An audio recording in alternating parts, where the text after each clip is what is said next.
Hello, Wake Up New Zealand, Kara Sethi speaking. Well, you've got Chris Hipkins. He's more silent than Jacinda Ardern. Jacinda Ardern was blah, blah, blah, right in your face, telling you what was happening. And, the only source of truth, and you were supposed to believe that, is she sucked you in and blew you out in bubbles. Now you've got Chris Hipkins now as Prime Minister, who says, okay, I'm going to be kinder than Ardern.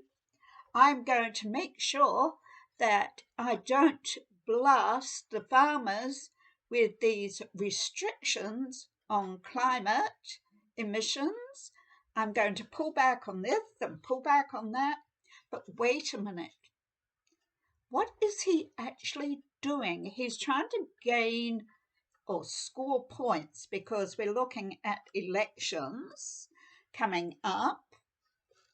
So there'll be a lot of campaigning. He's wanting to get a lot of votes, and Ardern has left the slate very dirty for Labour. So the whole thing is that the government is actually obsessively promoting agribusiness, large agribusiness.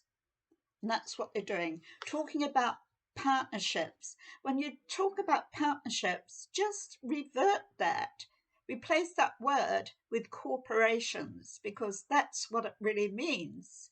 So it's actually backing our farmers into a corner so they can't compete with these large agribusiness companies, these start-up programs that are being funded by the government.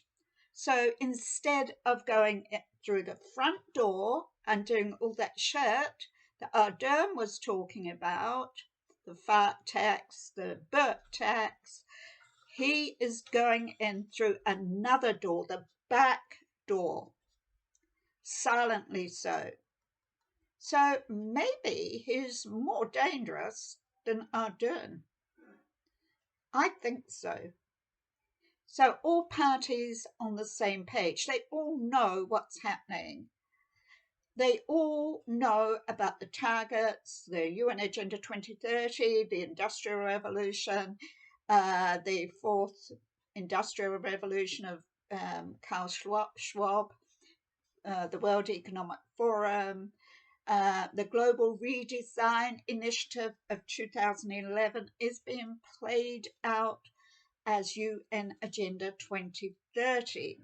So I want to step back a bit to 2016 to show you just how non-transparent and the dark side of politics are. So let's talk about climate gloom and doom and the ETS, emissions trading scheme. So New Zealand government being called the worst climate cheats out in a Morgan Foundation report in 2016, as they report about the New Zealand government knowingly purchasing fraudulent, cheap carbon credits from Russia and Ukraine, knowing very well that they had a really bad name for this criminal behavior.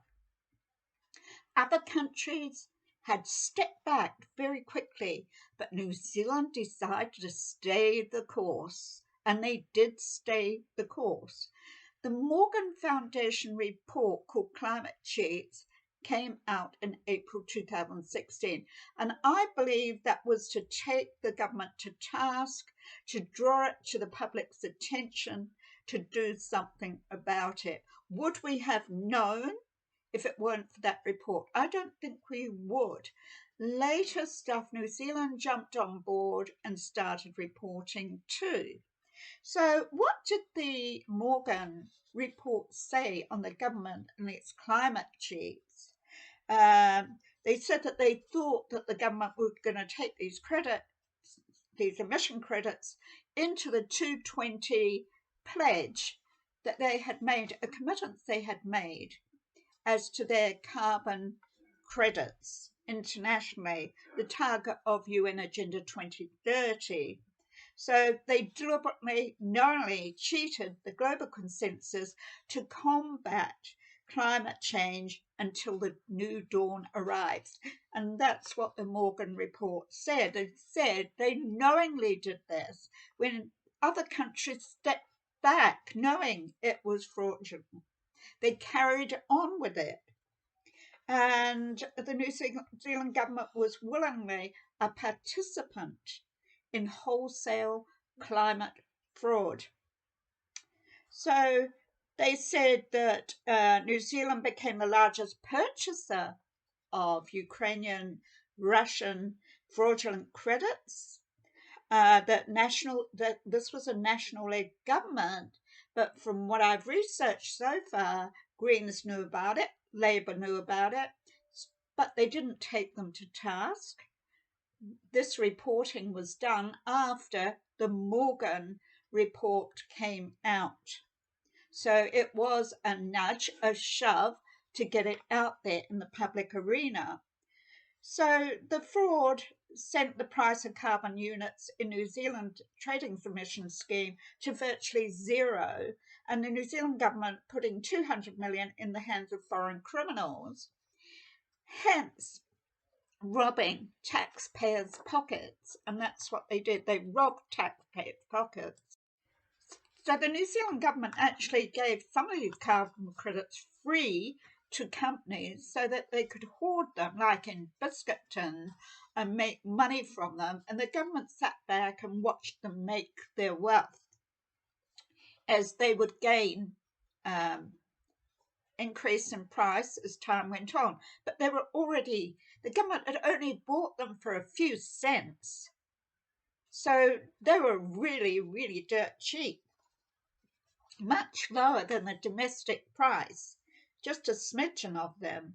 So some companies were issued free emission units by the New Zealand government whilst exploiting the cheap foreign fraudulent credits, hence profiting from pollution at New Zealand taxpayers' expense.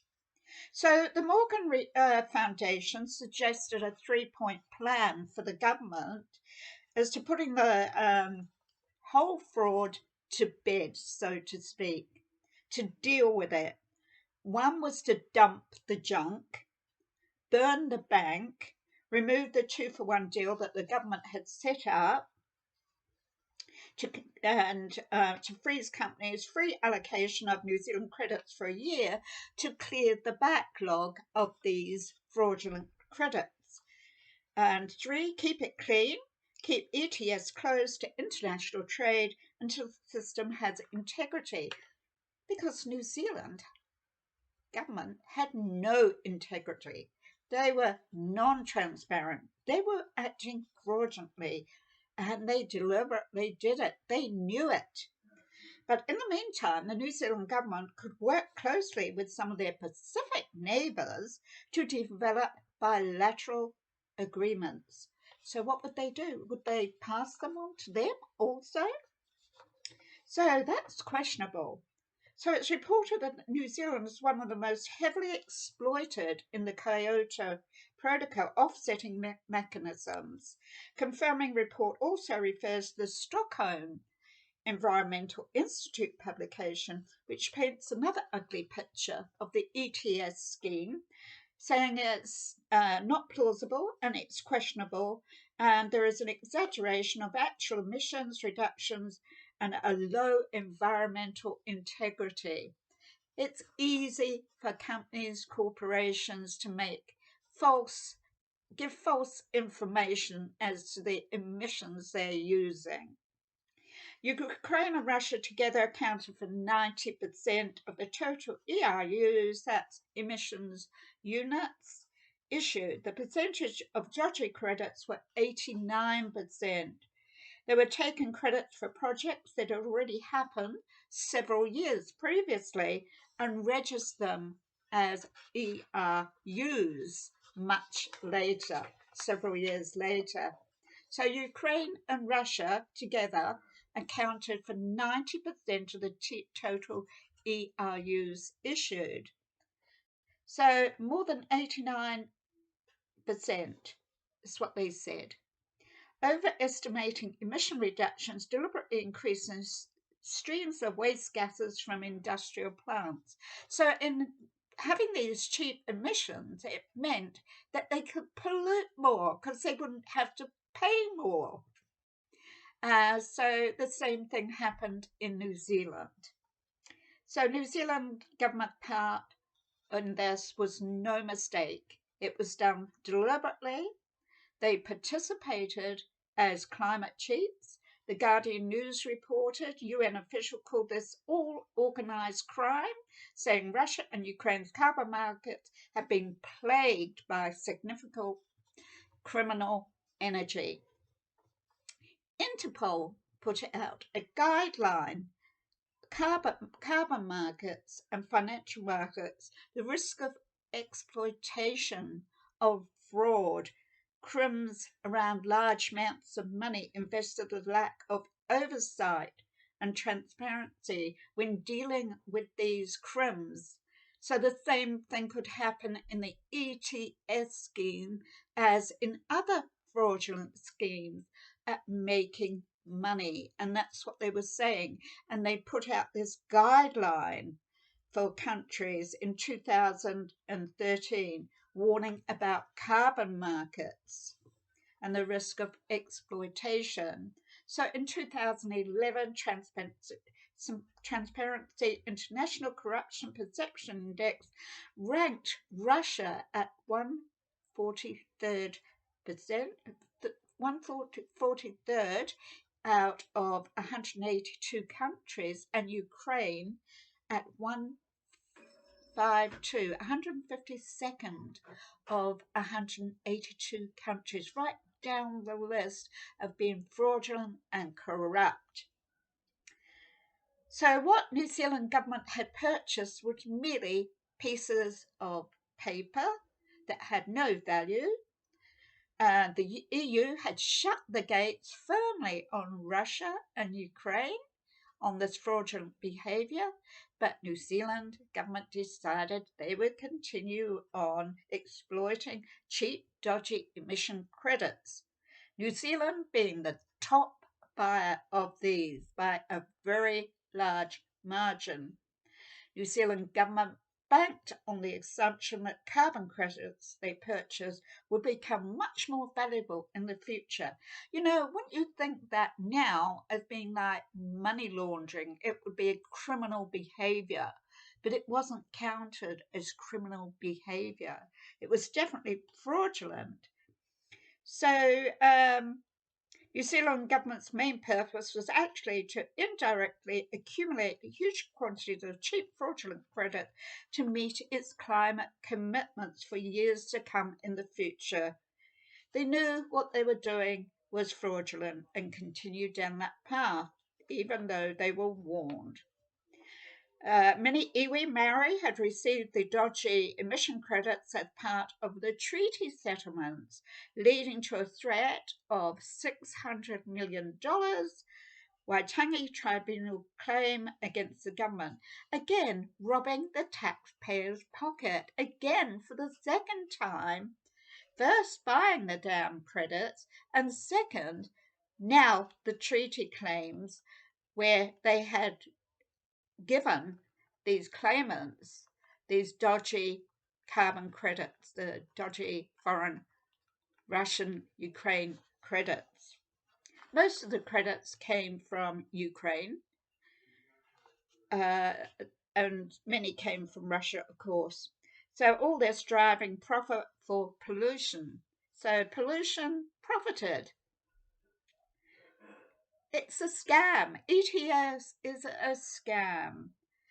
Some companies won twice through the governments, giving them free emission credits. They could save them from a rainy day, and the government watched them get wealthier. These companies win twice from this deal. Not only have they cut costs by buying cheap fraudulent foreign credits, they also profit from using or selling the New Zealand units in a few years' time when they're worth more. And the government, as I say, stood by and watched. They knew what was happening. This was called the long con game. So who says crime doesn't pay? Who said the government does not act criminally? The dodgy credits in 220, what was left? What was the surplus that was left? $93.6 million worth of dodgy credits. What did the weak-willed politicians do? What did they do? What did those fraudulent politicians do? How did they put their criminal-type behaviour to bed? How did they try to hide it? So NewZealandGeo.com reported the Russian and Ukraine carbon credits were quickly denounced as hot air. But New Zealand companies were the world's most avid buyers. 12 top New Zealand companies spotted the opportunity and snapped up the hot air credits for just a few cents, well below the domestic rate. Therefore, they could increase their emissions without penalty, put more pollution out in the air without penalty. The fraudulent certificated eroded most of the value from the domestic market real ones. So the real ones, the value of them were eroded because of all these cheap credits that were on the market were being used. So a report from Morgan Foundation titled Climate Cheat singles out Fonterra, BP Energy, Genesis, Z Energy, Contact Energy, New Zealand Steel as the biggest consumers of the fraudulent credits. International community had already distanced themselves. So 220, Kyoto ended, and the Paris Agreement took hold. That came into force, offering countries the option to carry their emissions forward. So their emission credits forward. What did New Zealand government do? Did they hold on to them? Did they continue to use them beyond 2020? What did they do? Did the New Zealand government surrender their credits, knowing that they were climate crimes? The government misleading the people of New Zealand about integrity and transparency as they entered a dodgy carbon haven? They were reckless, they were negligent, and a willing party to fraudulence. That's what the New Zealand government was, and they all knew it in the political toilet bowl of Wellington, and they didn't stop it. So the Morgan Foundation report, Climate Cheat, I think it was about taking the government to task, getting it out there, letting the people know, because they pleaded for the people they warned the people that they should act upon this, take the government to task. After that, then there was this admittance, the mainstream media started writing about it after the Morgan report, and it wasn't talked about until after the Morgan report on climate cheats. Well, the Green Party were well aware because the National Party antics, James Shaw stood up and talked about that in 16th of August 2016, saying that the National should trade the good carbon credit for bad ones to ensure integrity of our global commitment to cap pollution. And he referred to the Morgan Foundation report of climate cheats. So, yeah, he opened his freaking mouth. So, Greenpeace, New Zealand climate campaigner, what did he say? Simon Boxer said New Zealand has continued to use the dodgy credit because they're cheap.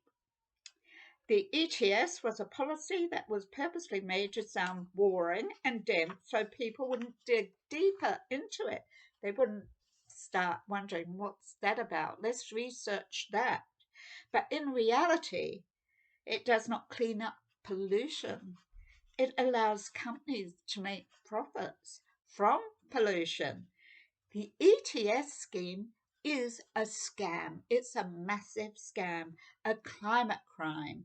he said in Stuff New Zealand News, 18th of April 2016. And of course, all the political cronies must have been participants, because what did they do about it? Nothing. It was only the Morgan report in early April that actually brought this to the forefront, where they gave 3 ways that the New Zealand government could put their climate fraudulence to bed. Wake up, New Zealand. The government, the only source of truth? Come on, people. This is the dark side of politics. There's no transparency. There's no democracy. And your democratic rights are virtually zilch. So what they call legislation and legal is not necessarily lawful. And they certainly were not acting lawfully. But they're immune from criminal behaviour, aren't they? They're not taken to account for their criminal behaviour, fraudulent behaviour. They are not punished. They get away with it. They've got special rights that you don't have. So be aware, people. Chris Hipkins, again, I say, is the silent one that sounds nice. The nice boy. He couldn't do any harm. He's pulled back from all these emission restrictions. Wake up, people, because this government is buying big time into agribusiness, and the small time farmers and the small businesses cannot compete with them. They are being backed into a corner. And as this accelerates, you will see it happening. You will hear more about it. So it looks like, oh, well, we're looking after the farmers now. No, you are not. And we should be concerned, because the farmers give us the biggest export trade for our economy.